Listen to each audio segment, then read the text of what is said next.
warahmatullahi wabarakatuh. Waalaikumsalam warahmatullahi wabarakatuh. Selamat siang, yang terhormat Ibu Eti Juliawati Jet sebagai dosen pengampu mata kuliah manajemen manajerial serta teman-teman peserta seminar. Hari ini seminar yang saya bahas tentang sebuah fenomena penting dalam dunia perdagangan, yaitu perubahan struktur pasar retail tradisional akibat dominan supermarket dan e-commerce. Di sini ada pendahuluan. Pasar retail di Indonesia seperti di banyak negara lainnya telah mengalami perubahan signifikan dalam beberapa dekade terakhir. Perubahan ini terutama disebabkan oleh dominasi dua pemain utama yang mengubah dinamika pasar, yaitu supermarket dan e-commerce.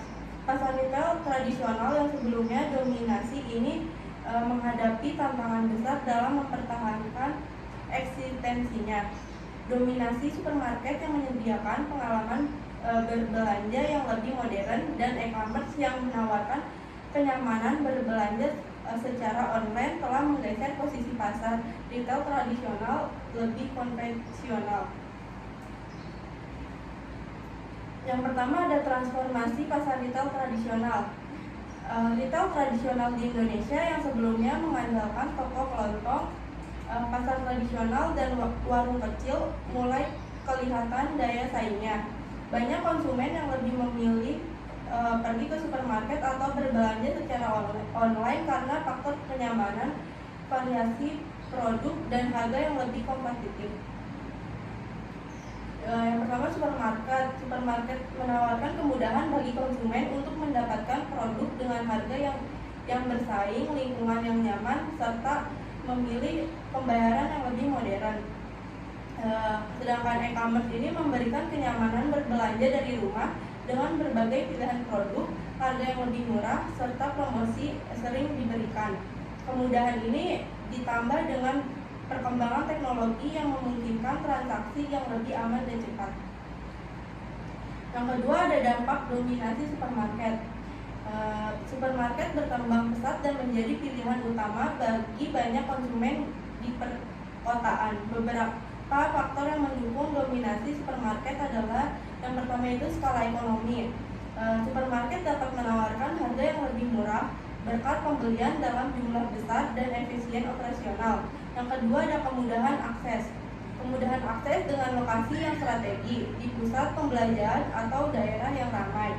Supermarket lebih mudah dijangkau konsumen. Yang terakhir ada pengalaman berbelanja modern. Suasana yang nyaman, fasilitas lengkap seperti tempat parkir, ruang tunggu, dan produk dengan merek terkenal menarik dengan konsumen. Namun keberadaan supermarket juga berdampak pada pengecer retail tradisional yang tidak dapat bersaing dalam hal harga dan kenyamanan. Banyak pasar tradisional yang harus digulung tikar karena kehilangan pelanggan yang beralih ke supermarket. Yang ketiga ada peran e-commerce dalam menggeser retail tradisional. E-commerce telah merevolusi cara konsumen berbelanja seiring dengan penetrasi internal yang semakin luas dan perkembangan teknologi. Belanja online menjadi pilihan yang sangat menarik bagi konsumen. Di sini ada kemudahan karyawan. Yang pertama, konsumen dapat berbelanja kapan saja dan di mana saja tanpa perlu keluar rumah. Sistem pembayaran yang aman dan mengirim barang ke rumah menambah daya tarik. Yang kedua ada varian produk yang lebih banyak. E-commerce menawarkan berbagai produk yang lebih lengkap dibanding pasar tradisional, termasuk barang-barang yang tidak tersedia di supermarket lokal. Yang ketiga ada harga yang lebih kompetitif. Dengan banyaknya promo dan diskon yang ditawarkan oleh platform e-commerce, harga produk yang dijual menjadi lebih terjangkau. Namun, dampak positif ini bagi konsumen justru menambah tekanan bagi toko retail tradisional. Pasar-pasar lokal dan pedagang kecil kesulitan bersaing dengan harga dan kenyamanan yang ditawarkan oleh e-commerce. Yang keempat ada dampak terhadap pekerjaan dan perekonomian lokal. Perubahan struktur pasar ini membawa dampak yang cukup signifikan terhadap perekonomian lokal dan pekerjaan. Banyak perdagangan pasar tradisional yang kehilangan pekerjaan atau beralih ke sektor lain karena penurunan pengunjung pasar. Di sini ada perubahan dalam pola belanja. Konsumen cenderung beralih ke cara berbelanja dengan lebih cepat dan efisien, sehingga pasar tradisional yang mengandalkan interaksi langsung dan tawar-menawar menjadi kurang dinamika. Terus ada penggeseran tenaga kerja. Beberapa pedagang dan pekerja pasar tradisional beralih menjadi tenaga kerja di supermarket atau bahkan pekerja platform e-commerce sebagai kurir atau customer service. Yang kelima ada adaptasi retail tradisional terhadap perubahan. Beberapa toko retail tradisional mulai beradaptasi dengan perubahan pasar dengan cara memperkenalkan inovasi dan mengikuti tren digitalisasi. Di sini ada beberapa langkah yang diambil antara lainnya. Yang pertama itu ada integrasi dengan teknologi. Banyaknya pasar tradisional yang mulai menawarkan sistem pembayaran digital atau mengadopsi aplikasi belanja online untuk memudahkan konsumen bertransaksi. Yang kedua ada kolaborasi dengan e-commerce. Nah, beberapa pengecer retail tradisional bekerja dengan platform e-commerce untuk menjangkau pasar yang luas. Yang terakhir ada pengembangan layanan dan pengalaman bekerja. Untuk menarik konsumen, pasar dan toko tradisional memperbaiki kualitas pelayanan dan menyediakan berbagai fasilitas tambahan seperti delivery service. Sekian pemaparan materi yang saya sampaikan. Selanjutnya saya membuka sesi tanya jawab. Silakan yang ingin bertanya. Perkenalkan, nama saya Tuti Martaviana. Di sini saya mau nanya bagaimana perbedaan perilaku belanja konsumen di retail tradisional dibandingkan dengan supermarket dan e-commerce. Perkenalkan, nama saya Bayu Munati. Pertanyaannya itu sejauh mana peran teknologi dalam mempercepat perubahan struktur pasar retail di Indonesia? Perkenalkan, nama saya Siti Suarbalina.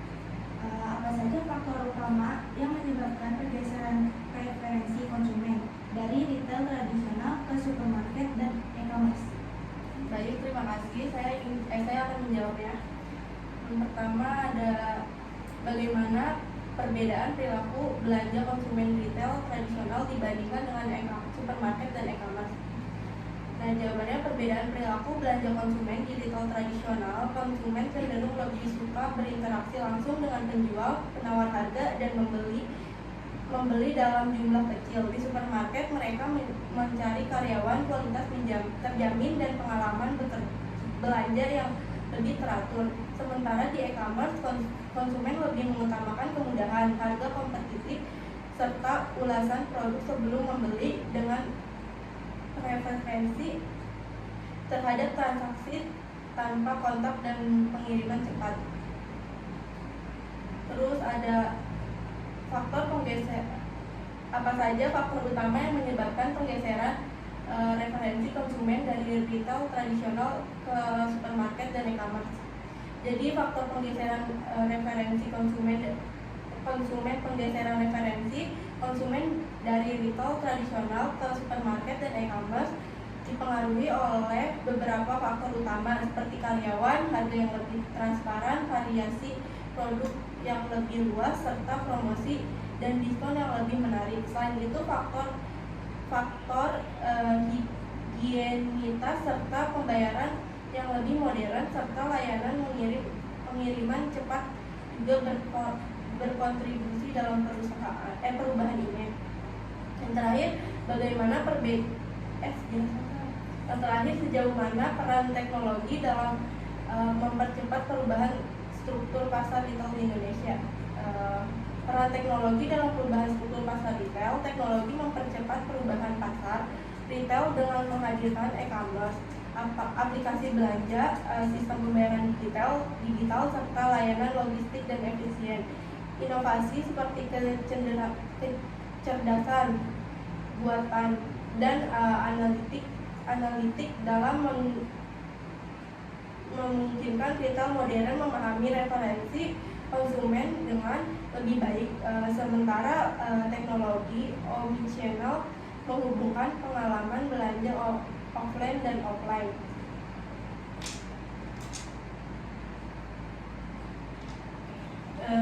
Jadi kesimpulannya perubahan struktur pasar retail tradisional akibat dominasi supermarket dan e-commerce mencerminkan transformasi besar dalam cara konsumen berbelanja. Meskipun pasar retail tradisional masih memiliki tempat, terutama daerah pedesaan, kehadiran supermarket dan e-commerce telah mengubah pola berbelanja yang lebih cepat, efisien, dan terjangkau. Retail tradisional yang tidak dapat beradaptasi dengan cepat terus mengalami penurunan, serta mereka yang mampu berinovasi dan berkolaborasi dengan platform digital mungkin masih memiliki peluang untuk bertahan berkembangnya. Selesai sudah seminar yang saya sampaikan, kurang lebihnya mohon maaf. Assalamualaikum warahmatullahi wabarakatuh. Waalaikumsalam warahmatullahi wabarakatuh.